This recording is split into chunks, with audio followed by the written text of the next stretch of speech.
Well, hello from the McDonald Jones Stadium in Newcastle, where Ireland have got their second successive bonus point win in the Nations Championship. A 36-20 victory over Japan. The scoreline perhaps doesn't tell the full story of what was. I think a bit of a mixed bag performance, it's fair to say, from Ireland. But look, at the end of the day, they outscored Japan by 5 tries to 2. Lots of really good stuff in it. Lots of stuff I think that will concern Andy Farrell a little bit. You think about the set piece, the line out in particular, creaked. But one of the big stories of tonight was the 4 debutants. Andy Farrell made 9 changes from the team that beat Australia 33 points to 31 in Sydney last weekend. If we're being honest, it was always going to be lacking that little bit of cohesion. I don't think you can make wholesale changes to your team at international level, introduce 4 new caps and expect it to be as slick and free-flowing as we've come to expect from this Ireland team. Well, Sean Jansen was undoubtedly the pick of the bunch of the new faces. He was the only one to start the game, the Connacht number 8. And wow, Jansen really picked up where he left off with Connacht this season. He was Connacht's player this season, regularly getting Ireland over the front foot, whether that was in attack. He was knocking Japanese attackers back in defence. It was a really, really confident performance from a guy who, I think anyone who's watched him for Connacht will agree that he has all the attributes needed to step up to test level. I thought it was telling that Andy Farrell took Sean Jansen off so early when he was going so well. We've just come from the press conference now. I was asking Andy Farrell if that was perhaps an indication that Sean Jansen might be involved against the All Blacks next weekend at Eden Park, which would be quite the story considering Jansen is a Kiwi. He's Irish qualified through his grandparents who were from Monasterevin and Belfast. He had a load of family here tonight, which was such a brilliant way to mark his debut. But Andy Farrell said he did suffer a little bit of a stinger, but I don't know. I have a funny feeling that we might see Jansen involved. I just think the pace, the change up in power that he gives you through contact, I think we might potentially see him on the bench against New Zealand next weekend, especially if you consider all the players that have to come back into the team. You could be looking at a back 5, for example, made up of Joe McCarthy and James Ryan in the second row, with Tadhg Beirne at 6, perhaps. Tadhg Beirne captained Ireland for the first time tonight from the second row, but it wouldn't be a surprise maybe to see him move to 6 with Josh van der Flier and Jack Conan. That would allow you to have Nick Timoney and Sean Jansen on the bench with Tadhg Beirne, of course, in that scenario covering second row. But we'll wait and see what happens next week once the Ireland squad get to Auckland. But it's certainly a good headache for Andy Farrell to have. I think that's exactly what he would have wanted out of tonight's game, was to see how these young,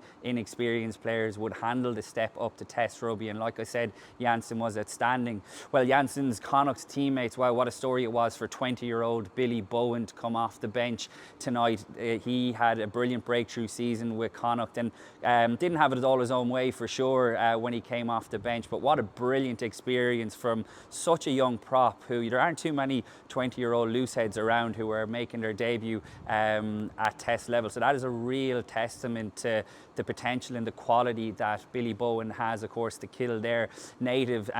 What about Sam Illo?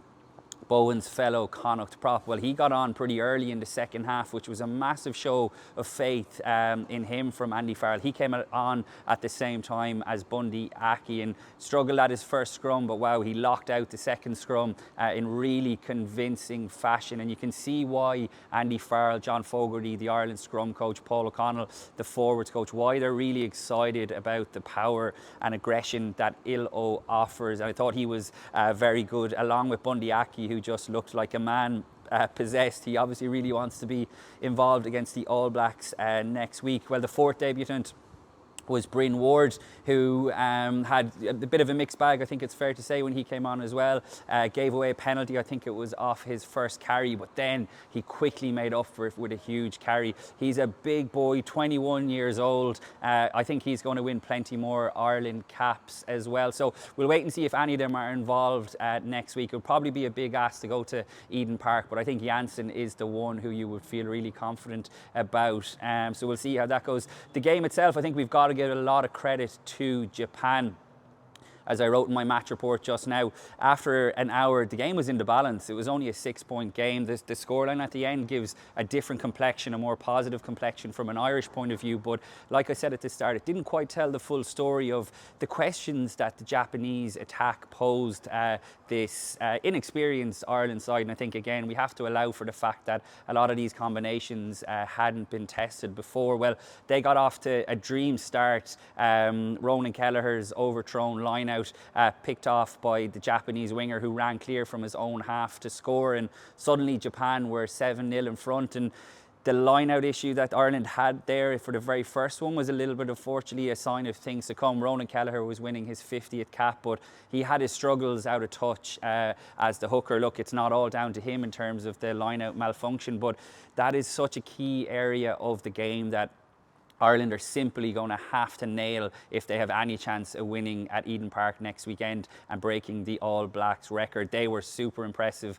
this morning as well in blowing away Italy, who gave the All Blacks a good run for their money, but in the end the All Blacks quality really told. So I think the set piece, look, as it is in every game, but particularly in a place like Eden Park, is going to have to be squeaky clean. So that's a huge area of work, as it has been, to be fair, over the last couple of years. Paul O'Connell and his line-out leaders will have their hands full this week in trying to just smooth out the flaws that raised their head again. But Ireland responded really well.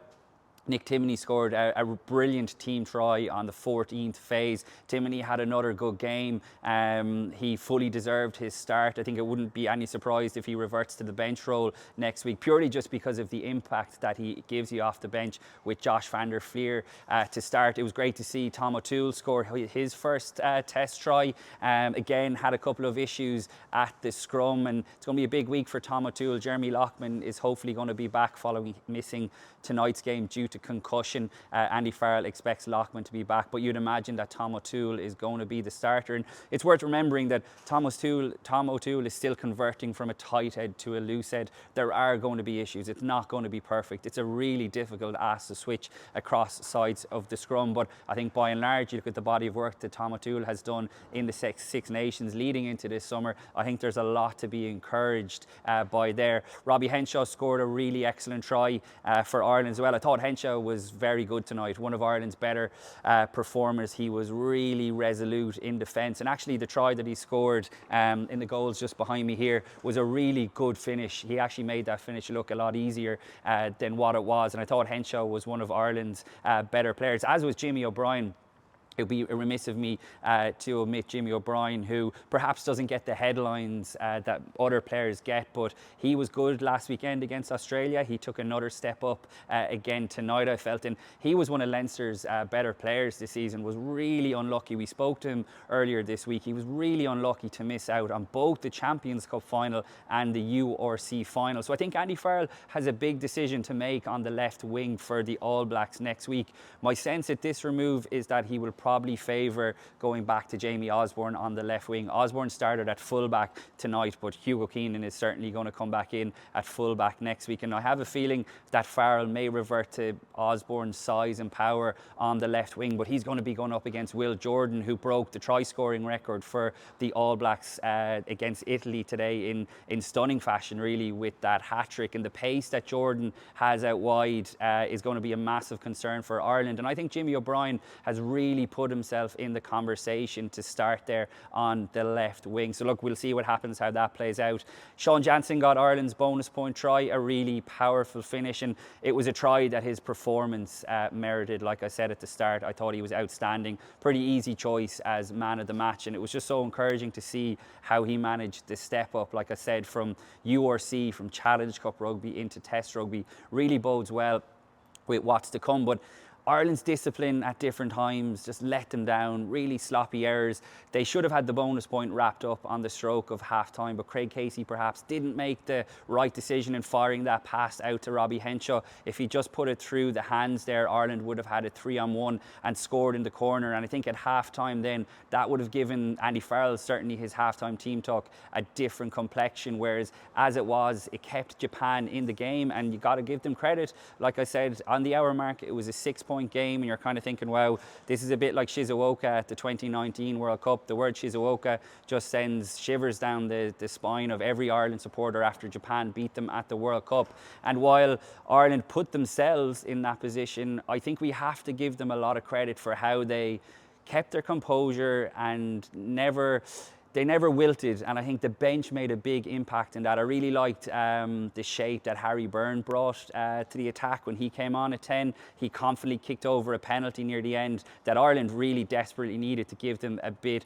of wiggle room at the end. And then, of course, Tom Stewart made sure of the win at the very end. The Japan sub-hooker got a yellow card, and you kind of felt like he was the one who scored the try as well. You kind of felt like once he got the yellow card, their chances of causing what would have been an amazing upset here in Newcastle sort of went with that. But again, Ireland still had to see the game out, finish the game out, and they finished on the top of Japan. A really strong finish. Good work from Ronan Kelleher, Izuchuku to set up Tom Stewart for Ireland's 5th try. So I think all in all, Ireland are going away tonight happy. They'll go back to their hotel in Newcastle. The plan is to fly to Auckland tomorrow evening. They'll have presumably a lighter day on Monday due to the travel and how late they're going next week. And then it is all steam ahead for the last game of the season, a blockbuster.